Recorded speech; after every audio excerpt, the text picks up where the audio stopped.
Okay, we have our first Premier League managerial casualty of the season. It's Scott Parker at Bournemouth. And this follows on from a 9-0 defeat. And 9-0 is something that's going to come up in the next video I'm going to do on Dundee United and their sacking of their manager, because they've done the same thing this morning. So, north and south of the border in the top flight, two managers have lost their jobs. And I find this ridiculous. We're in August.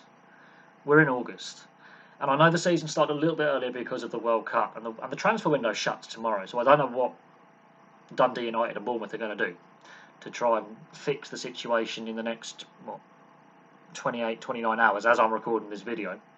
I don't know what they're actually going to do in just over a day. But this seems very reactionary. Now, in Scotty Parker's case, I don't think he helped himself with his post-match press conference following that 9-0 defeat to Liverpool. He basically openly criticised the board and the owner for the squad that they had assembled in the summer to strengthen post-promotion from the Championship. He basically said, we're out of our depth, we're not strong enough, we're not prepared enough. Surely, and I'm going to be critical of Scotty Parker here, a little bit. Surely as manager, he would have had a say on transfer policy, what targets he wanted, what team he wanted to put together to be as competitive and as battle-hardened and as battle-ready as possible for this coming season. Surely some criticism does lie with Scotty Parker because he's thrown himself under the bus. But to openly criticise upper management at your team and basically say, we're going to get slaughtered this season, probably doesn't fill the dressing room with confidence. So I think he's probably lost the dressing room pretty quick after that press conference. He's basically telling his players, you're not good enough, pretty much. So he's thrown his players under the bus, he's thrown himself under the bus, and he's thrown up a management at the club under the bus. He's basically criticising how the club is structured, which I find very surprising because Eddie Howe worked wonders at that club for a long period of time and was the second longest tenured manager in the Premier League at the time of his departure. He might have even been the longest tenured manager at the time of his departure at the end of the 2019-2020 season, post the resumption after COVID. He just couldn't get the team firing. They underperformed that year. Eddie Howe, I think, in his statement had said he'd taken the club as far as he could. But he had been there a long time, and Bournemouth were one of those clubs that were famed for their stability and being well run. This, to me, does seem like a very reactionary sacking. I've got to be honest.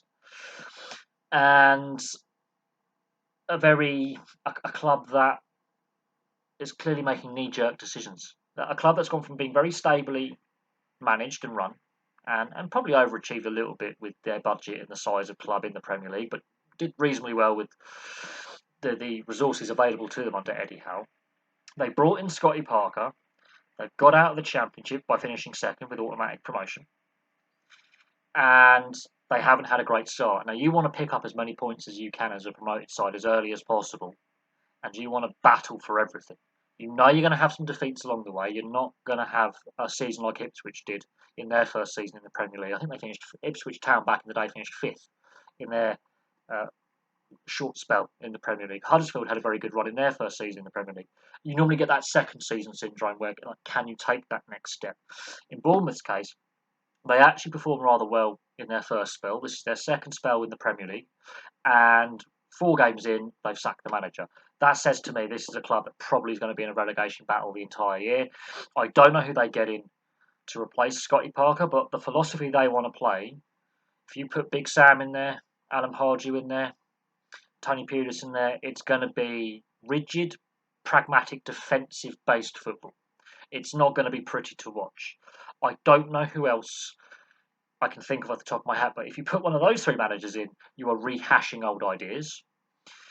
Some of the other young English managers are finding it tough at the moment as well. Frank Lampard, Steven Gerrard are finding it a bit difficult as well. Wayne Rooney's not available. He's gone to the US, to DC United, where he has a good relationship with his former teammates and the owner. Play his playing days there. So there's not a lot of young up-and-coming coaches available.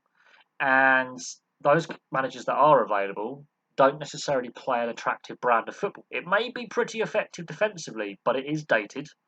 It is limited in what it can do. It's not necessarily the most exciting watch. And not all fans will get on board with that. But if you're a Bournemouth fan, what would you rather have? Pragmatic, defensive-based solidification with like someone like Big Sam or maybe Alan Pardew with a bit of passion there on the touchline. Although Pardew, I think, may not, like a Big Sam style, or do you go with a young up and coming manager like Scotty Parker? They've decided to part ways with Scotty Parker. I don't think his post match press conference helped. I think that might have contributed to his very, very quick dismissal. I don't know where Bournemouth go from here, but all of the 5 bottom clubs last season in the Premier League sacked at least one manager. Some clubs sacked 2. So let that be a warning that constantly sacking the manager demanding results probably is not the answer and the path you want to go down. But I'm not sure who's available, and I'm not sure doing it the day before the transfer window closes in an already disrupted season with the World Cup being when it is in November and December. I can see this being a very difficult season for Bournemouth, and I can see them. I hope it doesn't happen doing a Derby County and just not being competitive at all. With Derby County, their 11-point season, if Bournemouth have already sacked the manager, could be very, very likely. And that is something that I don't think Bournemouth fans want. That is a record that no club wants. But that honestly could be on the cards this season if that's anything to go by, because they were completely out of their depth. They were completely unprepared. I fear that this Bournemouth side has regressed from where they were 2 years ago. And this could be a very long season for Bournemouth. And ironically, I felt out of the 3 promoted clubs, Bournemouth were probably the ones at the end of last season, with being a fact that they were a long-time Premier League club for those 3 going up. The fact that Nottingham Forest hadn't been in the top flight for over 20 years, Fulham are a yo-yo club. I felt that possibly Bournemouth was structurally off the field, possibly best adapted for life in the Premier League in the lower mid-table. Yeah, they've already set the manager.